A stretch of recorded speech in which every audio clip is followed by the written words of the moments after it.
Shabbat Aleph Yud. So up to now, we were talking about putting things in the fire, but it wasn't food. All the things we discussed up to now wasn't food. And even the karshinim, if you remember, we were discussing it, it still is not considered food, it's food for animals. And there's no heter for food for animals. But we're going to see when it comes to food for human beings, there are different rules.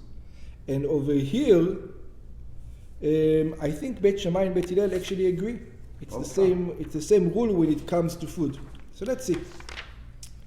Bi'ur Mishnah Yud. The explanation for Mishnah Yud. Ein tzulin basar. You do not roast meat. Batzal ubeitza, onions or eggs. Be'erev Shabbat. Before Shabbat. Ela kedei sheyitzolu mi'ba'od yom. You have to make sure that they're going to be cooked when it's still Friday, not when it's Shabbos. Klomar, שיהיו צלויים לפני השבת. They have to be done before Shabbat. בשיעור הראוי לאכילה. There's a measurement that's befitting to be eaten. In other words, a human being is able to eat them. וכבר הזכרנו, we already mentioned, שבמקום שיש חשש שמא יחטא בגחלים, in a place that you are worried maybe you're going to come and touch the coals, over there the way they used to warm the ovens was there used to be coals in the ovens, or they used to put it on open flame, on open medura, on the grill, especially on the grill. That's right. So it says, אף לדעת בית הלל אסור להתחיל במלאכה בערב שבת. So even Beit Hillel is going to tell you don't start because you might going to come to touch the coals. שתהא הולכת ונגמרת מעליה בשבת. So what if it says over here? וזהו ששנינו כאן, and this that we said over here, אין צולים בשר בצל וביצה אף לדעת בית הלל. Even over here we're saying you do not roast it, even according to the opinion of Beit Hillel, אלא כדי שיצאו מבעוד יום, only so that they'll be cooked when it's still daytime, ויהיו ראויים לאכילה, and they'll be fitting to eat, ששוב אין חוששים שמא יחטא בגחלים. Over here you do leave it in open fire, but you're not worried that what? Because it's before Shabbos, no? What's this? You're not worried that you're going to touch the coals. Why? Because it's before Shabbos. No, you're not worried that you're going to touch the coal in Shabbos. Why are you not worried that you're going to touch the coals on Shabbat? Because it's mostly already cooked. Because it's done already. That's right, it's already made. You're not worried that... Heat it up, in a way. Kind of. It's already ready to be eaten. People eat it this way. You're not worried that somebody is going to try to do it. Gemara. So this is in the right measurement. What's the right measurement of cooking? בגמרא מבואר, in the Gemara it explains, כדי שיצא לו מבעוד יום כמאכל בן דרסאי. It says they have to be cooked at least like the food of Ben Drasai. Ben Drasai in our days is like Billy the Kid, John Capone, the mafia guy. What's his name? Capone. But those guys were in the cities. Think about in the Wild West that everybody is looking for them.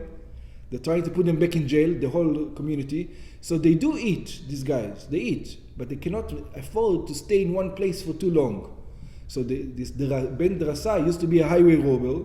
And what did he used to do? He used to cook his food as minimally as possible. Once he can eat it, go on the horse, go to the next place. Oh, there was no horses in Israel at the time.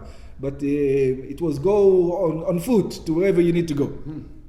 ליסטים היה, he was a highway robber, ומבשל בישולו שליש. And he used to cook his food a third of the way. Because he didn't have time, he was afraid. People are going to see the smoke, people are going to see the fire. Now they give us the measurement, what is the majority of bishul, or כאילו, that you can eat. That's right. By this robber. By this robber. כלומר, שיהיה צלוי מבעוד יום כדי שליש בישולו. In other words, it means that they made a decree until it's ready to be eaten. What's ready to be eaten? If some people eat it this way, he eats it this way, that means that it's already ready to be eaten. It can be eaten. כן. Very medium rare. ויש סוברים כדי חצי בישולו. And there are those who disagree. It says not a third, it needs to be at least cooked a half.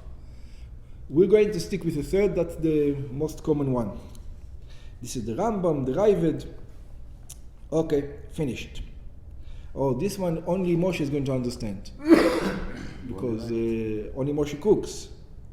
So it says, Ein notnim pat latanur im chashecha. What about the bread? Are you allowed to put a bread into the oven? You know, it's stick it. In the old times, he knows. Oh, like you stick it? Yes, yeah, those tanurim. You have a wood burning earth oven. You know, like clay they used to make, or bricks, and you put it from the top and you stick it to it. And all the coals are over here, right? So it says, are you allowed to put it on Friday night so it will cook through Shabbos? And but then you have to pull it out from the wall. It's stick on the wall. Pull it out from the wall. It's food. We don't have a problem there. Okay.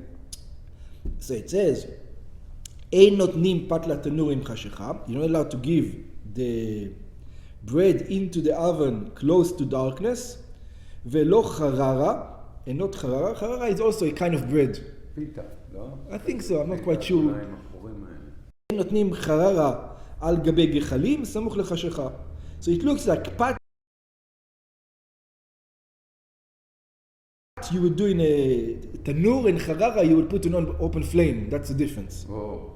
Charara, he says what it is. Hainu uga haneefet al gabe gechalim. It's like a cake that you make on coals.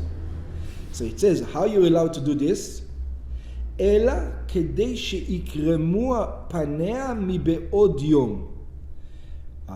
It says the only way you will be allowed to put the bread in the oven, you know, the bread is stuck to the side, and now there's the coals over here. The coals are going to radiate heat until the face of the bread is going to become hard, crunchy. So it says once it becomes crunchy before Shabbat, you're fine. Okay. But if it's not going to become crunchy, the face before Shabbat, you're not allowed to put it in. אלא כדי שיקרמו פניה מבעוד יום, שיעלה עליהם קרום מערב שבת, as long as it becomes crunchy from ערב שבת, from Friday, שאם לא כן אסור, because if not, you're forbidden. Again, the same problem. You're going to see, hey, Shabbos coming, it's not even, I need it for dinner. You touch the coals. And you touch the coal to cook them. שמא יחטא בגחלים כדי להחיש את האפייה. Again, it's the reason why, because you remember, it's something people do all the time. It's automatically you're going to come to do it. They're afraid you're going to come to do it. But once it's cooked already, you see that it's cooked. There's no reason to do that with the gechalim. Rabbi Eliezer Omer, now we need Moshe, because Aryeh doesn't have a chance with this one. Rabbi Eliezer Omer, כדי שיקרום התחתון שלה. Rabbi Eliezer says, no, you don't need the face of the bread to become crunchy. It's the part that touches the wall of the oven to become crunchy. Now, But how do you know? It's stuck in there. There's a way you can see the edge maybe. I don't know. They have ways to know. So now there's a machloket.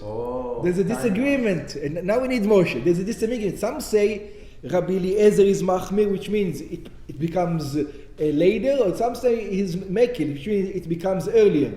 Well, we have to understand, if the heat is there and you touch it there, what is giving you more heat? That we need the Moshe for. Moshe, which one is first? Which one will become dark first? The in or the out? The ones on that is next to the coals, or the one that touches the wall? Touch the wall. Moshe says the one that touches the wall is first. Touch the wall? It goes to the fire. Yeah, but Moshe says the wall is still hot. The wall is also radiating. And that's the machloket. Okay. That's the machloket actually. Yeah. Tzad hapat hadavuk bedafnot hatanur. This is the side of the bread that is stuck beautiful machloket, into the side of the oven. Betzad hacharara shal gabe ha'esh. Or tzad hacharara that on top of the fire. B'yesh tavrim, there are those who says, שתחילה יקרום הצד הדבוק בתנור ואחר כך יקרמו פניה. There are some says that first it will be the side that's in the oven, that's stuck to the wall, and then it will be the face next to the coals. ונמצא שחכמים מחמירים ורבי אליעזר מקל. And if you say this way, the outside is hotter. if you say this way, חכמים are then strict, and Rabbi Eliezer is lenient. אבל רש"י מפרש, but Rashi explain, שפני הפת מקדימים לקרוא. No, it's the oven side that comes first. No, that it's the coal side comes first. Rashi doesn't agree. ולפי זה יוצא שרבי אליעזר מחמיר. And according to this, Rabbi Eliezer is the one who's more stringent. שאין נותנים פת לתנור, אלא אם כן יקרור גם התחתונים ביום. So not only the faces to do, even later the one who's stuck to the wall, also that has to do. So even just the face is not enough, according to Rabbi Eliezer. So two ways to understand Rabbi Eliezer. Maybe it depends on the type of oven you use. I don't know. And how far the bread? And how far it's from the coals, that's right.